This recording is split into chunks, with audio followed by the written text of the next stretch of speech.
ആശാ വർക്കർമാരുമായി ആരോഗ്യമന്ത്രി നടത്തിയ ചർച്ച പരാജയം. നടന്നത് പേരിനൊരു ചർച്ചയെന്ന് ആശാപ്രവർത്തകർ.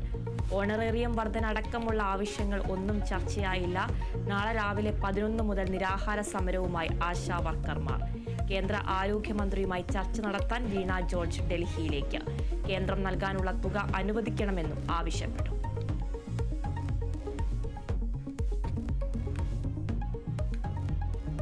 പ്രധാനമന്ത്രി നരേന്ദ്രമോദിക്ക് പ്രശംസയുമായി വീണ്ടും ശശി തരൂർ. റഷ്യ-യുക്രൈൻ യുദ്ധത്തിൽ നരേന്ദ്രമോദി സ്വീകരിച്ച നയം ശരിയെന്ന് തരൂർ. രണ്ട് രാജ്യങ്ങളുമായി നല്ല ബന്ധം നിലനിർത്താൻ മോദിക്ക് കഴിഞ്ഞു. മോദിയുടെ നയത്തെ താൻ എതിർത്തത് അബദ്ധമായെന്നും തരൂർ. തരൂരിന്റെ നിലപാട് സാമൂഹ്യ മാധ്യമങ്ങളിൽ പ്രചരിപ്പിച്ച് BJP.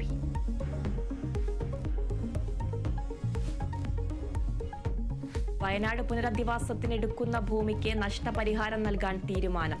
എൽസ്റ്റൺ എസ്റ്റേറ്റിന് 26 കോടി രൂപ നഷ്ടപരിഹാരം നൽകും. തീരുമാനം മന്ത്രിസഭാ യോഗത്തിൽ. തുക നൽകുക മുഖ്യമന്ത്രിയുടെ ദുരിതാശ്വാസ നിധിയിൽ നിന്ന്.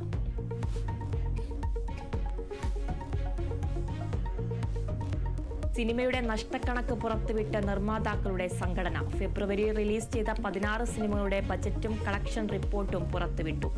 75 കോടി ചിലവാക്കിയിട്ടും തിരിച്ചു കിട്ടിയത് 23 കോടിയെന്ന് കണക്കുകൾ. മുടക്കുമുതൽ തിരിച്ചു കിട്ടിയത് കുഞ്ചാക്കോ ബോബൻ ചിത്രം ഓഫീസേഴ്സ് ഓൺ ഡ്യൂട്ടിക്ക് മാത്രം.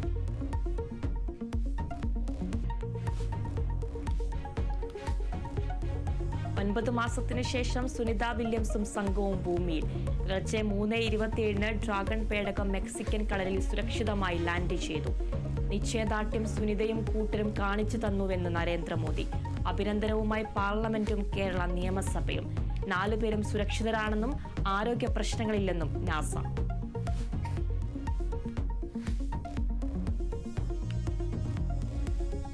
സംസ്ഥാനത്തുടനീളം ലഹരിവേട്ട തുടരുന്നു. കളമശ്ശേരി പോളിടെക്നിക് കോളേജ് ഹോസ്റ്റലിലെ ലഹരിവേട്ടയിൽ നിർണായക അറസ്റ്റ്.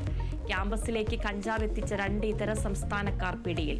കൊച്ചി വിമാനത്താവളത്തിൽ ഹൈബ്രിഡ് കഞ്ചാവുമായി ഡൽഹി സ്വദേശികൾ പിടിയിൽ. കണ്ണൂരിൽ ലഹരി വിരുദ്ധ കൂട്ടായ്മ പ്രവർത്തകൻ കഞ്ചാവുമായി പിടിയിൽ.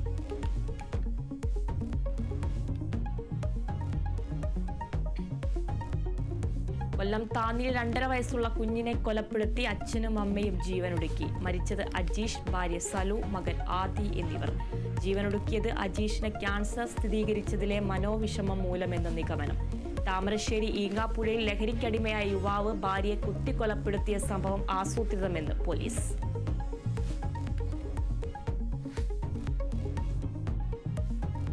തലശ്ശേരി ക്ഷേത്രോത്സവത്തിനിടെയുണ്ടായ സംഘർഷത്തിൽ CPIM പ്രവർത്തകരെ കസ്റ്റഡിയിലെടുത്തതിന് പിന്നാലെ പോലീസിനെ സ്ഥലം മാറ്റിയത് സഭയിൽ ഉന്നയിച്ച് പ്രതിപക്ഷം. പോലീസുകാർക്കെതിരായ നടപടി സേനയുടെ ആത്മവിശ്വാസം കെടുത്തിയെന്ന് അടിയന്തര പ്രമേയ നോട്ടീസ്. അവതരണാനുമതി സ്പീക്കർ തള്ളിയതോടെ സഭ വിട്ടിറങ്ങി പ്രതിപക്ഷം.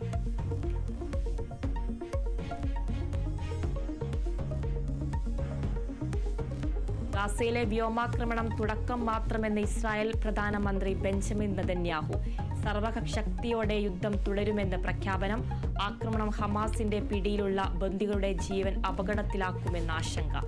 ആക്രമണത്തിന് ഉത്തരവാദി ഹമാസ് എന്ന് അമേരിക്ക. വ്യോമാക്രമണത്തിൽ ഇതുവരെ കൊല്ലപ്പെട്ടത് 400-ലധികം പേർ.